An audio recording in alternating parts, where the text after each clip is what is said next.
नमस्कार दोस्तों, स्वागत है आपका हमारे चैनल ज्ञान का अड्डा में।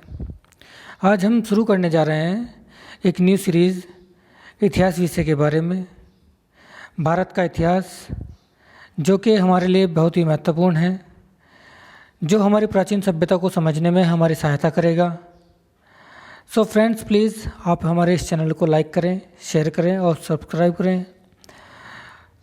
फ्रेंड्स, जो हम आज सीरीज शुरू करने जा रहे हैं वो आपको प्राचीन भारत के विषय में बहुत ही महत्वपूर्ण है, जो कि आपके लिए railway, SSC, IB, BPSC, HTET, CTET, Super TET, UPPCS, NDA, CDS और अन्य प्रतियोगी परीक्षाओं के लिए बहुत ही महत्वपूर्ण रहेगा। सो फ्रेंड्स, शुरू करते हैं हमारा आज का पहला क्वेश्चन। हमारा आज का पहला क्वेश्चन है, इतिहास के आरंभिक काल को क्या कहा जाता है? सो फ्रेंड्स, इसका सही जवाब है पुरापाषाण काल। इतिहास के आरंभिक काल को पुरापाषाण काल कहा जाता है। सो फ्रेंड्स, हमारा दूसरा क्वेश्चन है, कौन सी सभ्यता अपने नगर नियोजन के लिए प्रसिद्ध है? इसका सही जवाब है दोस्तों सिंधु घाटी सभ्यता। सिंधु घाटी सभ्यता अपने नगर नियोजन के लिए प्रसिद्ध है। हमारा तीसरा क्वेश्चन है, किस काल में पत्थर के औजार, ध्यान दीजिएगा दोस्तों, पत्थर के औजार सबसे पहले पाए गए हैं? तो इसका सही जवाब है पुरापाषाण काल। पुरापाषाण काल में पत्थर के औजार सबसे पहले पाए गए हैं। हमारा अगला क्वेश्चन है, सिंधु घाटी सभ्यता का कौन सा स्थल, ध्यान दीजिएगा फ्रेंड, सिंधु घाटी सभ्यता का कौन सा स्थान सिंधु नदी के किनारे स्थित है? तो इसका सही जवाब है मोहनजोदड़ो। मोहनजोदड़ो सिंधु घाटी सभ्यता का वह स्थल है जो सिंधु नदी के किनारे स्थित है। हमारा अगला प्रश्न है, मोहनजोदड़ो का स्थानीय नाम, मोहनजोदड़ो का स्थानीय नाम क्या था?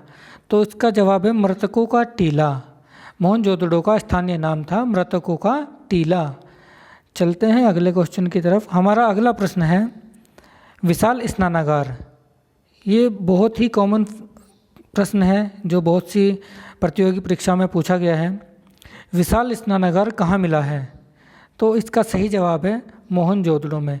मोहनजोदड़ो में विशाल स्नानागार मिला है। फ्रेंड, चलते हैं अगले क्वेश्चन की तरफ। हमारा नेक्स्ट क्वेश्चन है, माता की पूजा किस सभ्यता से संबंधित है? माता की पूजा सिंधु घाटी सभ्यता के साथ संबंधित है। इसका सही जवाब है सिंधु घाटी सभ्यता। हमारा अगला प्रश्न है, लोथल नामक स्थान पर किस सभ्यता का जहाजी माल घाट था? तो इसका सही जवाब है सिंधु घाटी सभ्यता।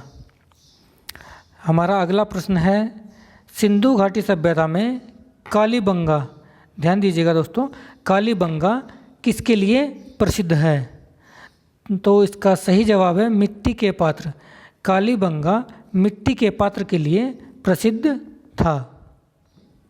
चलते हैं अगले प्रश्न की तरफ। हमारा अगला प्रश्न है, वैदिक आर्यों का प्रमुख भोजन, ध्यान दीजिएगा दोस्तों, वैदिक आर्य का प्रमुख भोजन क्या था? तो इसका सही जवाब है दूध और उससे बने उत्पाद। दूध और उससे बने उत्पाद वैदिक आर्यों का प्रमुख भोजन थे। चलते हैं अगले प्रश्न पर। हमारा अगला प्रश्न है, वैदिक लोग या वैदिक लोगों द्वारा किस धातु का, ध्यान दीजिएगा दोस्तों, वैदिक लोगों द्वारा किस धातु का प्रयोग सबसे पहले किया गया था? तो इसका सही जवाब है तांबा। तांबे का प्रयोग वैदिक लोगों द्वारा सबसे पहले किया गया था। चलते हैं हमारे अगले प्रश्न पर। किन तीन वेदों को संयुक्त रूप से वेद त्रयी, ध्यान दीजिएगा दोस्तों, किन तीन वेदों को संयुक्त रूप से वेद त्रयी कहा जाता है? आपको पता है कि वेद 4 हैं, तो इसमें 3 वेद कौन कौन से हैं जिनको वेद त्रयी कहा जाता है? तो इसका जवाब है ऋग्वेद, सामवेद और यजुर्वेद। इन तीनों वेदों को वेद त्रयी कहा जाता है। चलते हैं हमारे अगले प्रश्न पर। हमारा अगला प्रश्न है आर्यन जनजातियों की प्राचीनतम बस्ती। ध्यान दीजिएगा दोस्तों, आर्यन जनजाति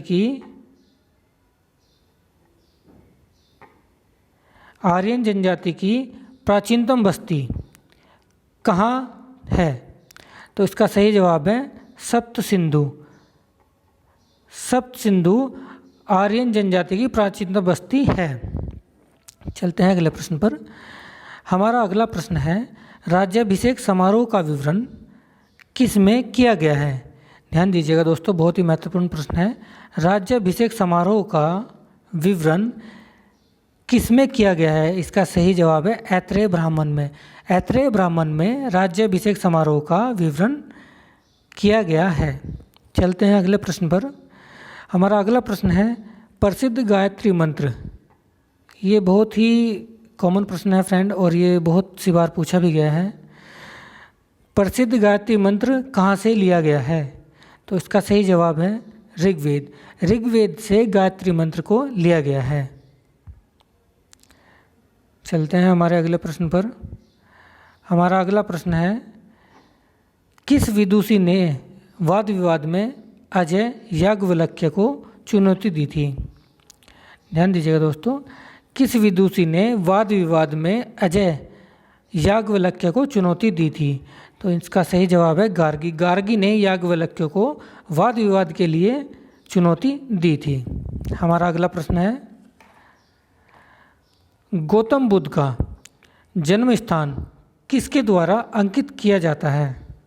ध्यान दीजिएगा दोस्तों, गौतम बुद्ध का जन्म स्थान किसके द्वारा अंकित किया जाता है? इसका सही जवाब है अशोक का रुमिनदेई स्तंभ। हाँ, जैसे कि आप सभी को पता है कि अशोक ने बहुत सारे स्तंभों का निर्माण कराया है, तो इसका गौतम बुद्ध का जन्म स्थान जिसके द्वारा अंकित किया गया है उसका स्तंभ का नाम है रुमिनदेई स्तंभ। चलते हैं अगले प्रश्न पर। हमारा अगला प्रश्न है प्रथम बौद्ध परिषद या बौद्ध संगति का आयोजन कहाँ किया गया था? तो फ्रेंड्स, इसका सही जवाब है राजगृह। राजगृह में प्रथम बौद्ध परिषद का आयोजन किया गया था। चलते हैं अगले प्रश्न पर। हमारा अगला प्रश्न है बुद्ध का अर्थ, यानी कि जो बुद्ध है उसका अर्थ क्या होता है? बुद्ध का अर्थ होता है ज्ञान की प्राप्ति, यानी ज्ञान प्राप्ति बुद्ध का अर्थ है। चलते हैं हमारे अगले प्रश्न पर। बौद्ध धर्म ने समाज के दो वर्गों को अपने साथ जोड़कर एक महत्वपूर्ण प्रभाव छोड़ा। ये दो वर्ग कौन कौन से थे? देखिए फ्रेंड्स, बहुत ही महत्वपूर्ण प्रश्न है। दो जो धर्म थे या जो दो वर्ग थे उसमें स्त्रियां और शूद्र। ध्यान दीजिएगा दोस्तों, बौद्ध धर्म ने समाज के दो वर्गों स्त्रियां एवं शूद्र को अपने साथ जोड़कर एक महत्वपूर्ण प्रभाव छोड़ा था। तो चलते हैं हमारे अगले प्रश्न पर। हमारा अगला प्रश्न है प्रारंभिक बौद्ध धर्म ग्रंथों की रचना किसमें की गई थी? प्रारंभिक बौद्ध धर्म ग्रंथों की रचना किसमें की गई थी? तो फ्रेंड्स, इसका सही जवाब है पाली पाठ में। पाली पाठ में प्रारंभिक बौद्ध धर्म ग्रंथों की रचना की गई थी। चलते हैं अगले प्रश्न पर। हमारा अगला प्रश्न है भारत में सबसे बाद में उत्पन्न होने वाला बौद्ध धर्म का ग्रंथ है। ध्यान दीजिएगा दोस्तों, भारत में सबसे बाद में उत्पन्न होने वाला बौद्ध धर्म का ग्रंथ कौन सा है?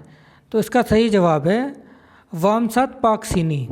वामसात पाकसिनी, इसका सही जवाब है वामसात पाकसिनी। यह बौद्ध धर्म का सबसे बाद में उत्पन्न होने वाला ग्रंथ है। चलते हैं हमारे अगले प्रश्न पर। हमारा अगला प्रश्न है बुद्ध को प्रबोध कहाँ प्राप्त हुआ था? यानी कि बुद्ध को ज्ञान की प्राप्ति कहाँ हुई थी? तो इसका सही जवाब है बोध गया। बोध गया में बुद्ध को ज्ञान की प्राप्ति हुई थी। चलते हैं अगले प्रश्न पर। हमारा अगला प्रश्न है इच्छा सब कष्टों का कारण है, इसका प्रचार करने वाला धर्म कौन सा है? बहुत ही महत्वपूर्ण प्रश्न है दोस्तों। इच्छा सब कष्टों का कारण है, इसका प्रचार करने वाला धर्म बौद्ध धर्म है। बौद्ध धर्म ने इस बात का प्रचार किया कि इच्छा ही सब कष्टों का कारण है। चलते हैं हमारे अगले प्रश्न पर। हमारा अगला प्रश्न है, महावीर कौन थे? बहुत ही महत्वपूर्ण प्रश्न है दोस्तों। महावीर कौन थे? महावीर जैन धर्म के 24वें तीर्थंकर थे। चलते हैं अगले प्रश्न पर। जैन धर्म का पहला तीर्थंकर किसे माना जाता है? ध्यान दीजिएगा दोस्तों, जैन धर्म का पहला तीर्थंकर किसे माना जाता है? तो इसका सही जवाब है ऋषभदेव। ऋषभदेव जैन धर्म के प्रथम तीर्थंकर माने जाते हैं। चलते हैं अगले प्रश्न पर। हमारा अगला प्रश्न है, जैन साहित्य को क्या कहा जाता है? ध्यान दीजिएगा दोस्तों, जैन साहित्य को क्या कहा जाता है? इसका सही जवाब है अंग। जैन साहित्य को अंग कहा जाता है। चलते हैं अगले प्रश्न पर। हमारा अगला प्रश्न है, दक्षिण भारत में प्रसिद्ध जैन केंद्र, दक्षिण भारत में प्रसिद्ध जैन केंद्र स्थित हैं। इसका सही जवाब है श्रवणबेलगोला। श्रवणबेलगोला में दक्षिण भारत में प्रसिद्ध जैन केंद्र स्थित है। तो फ्रेंड्स, चलते हैं हमारे अगले प्रश्न पर। हमारा अगला प्रश्न है, भारत में सबसे पुराना लौह युग, ध्यान दीजिएगा दोस्तों, भारत में सबसे पुराना लौह युग जुड़ा हुआ है। तो इसका सही जवाब है चित्रित धूसर मृत भांडों के साथ। भारत में सबसे पुराना लौह युग चित्रित धूसर मृत भांडों के साथ जुड़ा हुआ है। चलते हैं हमारे अगले प्रश्न पर। हमारा अगला प्रश्न है, मगध के उत्थान के लिए कौन सा प्रथम शासक उत्तरदायी था? ध्यान दीजिएगा दोस्तों, मगध के उत्थान के लिए कौन सा प्रथम शासक उत्तरदायी था? तो इसका सही जवाब है बिंबिसार। बिंबिसार मगध का वह शासक था जो मगध के उत्थान के लिए उत्तरदायी था। चलते हैं हमारे अगले प्रश्न पर। हमारा अगला प्रश्न है, प्राचीन काल में स्रोत सामग्री, ध्यान दीजिएगा दोस्तों, प्राचीन काल में स्रोत सामग्री लिखने के लिए कौन सी भाषा प्रयुक्त की जाती थी?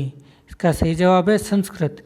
संस्कृत भाषा प्राचीन काल में स्रोत सामग्री लिखने के लिए प्रयुक्त की जाने वाली भाषा थी। चलते हैं हमारे अगले प्रश्न पर। अलेक्जेंडर या सिकंदर और पोरस ने कहाँ पर लड़ाई लड़ी थी? ध्यान दीजिएगा दोस्तों, अलेक्जेंडर यानी सिकंदर और पोरस ने कहाँ पर लड़ाई लड़ी थी? इसका सही जवाब है झेलम। झेलम नदी के किनारे सिकंदर और पोरस ने लड़ाई लड़ी थी। हमारा अगला प्रश्न है, यहूदियों के धार्मिक पाठ का नाम क्या है?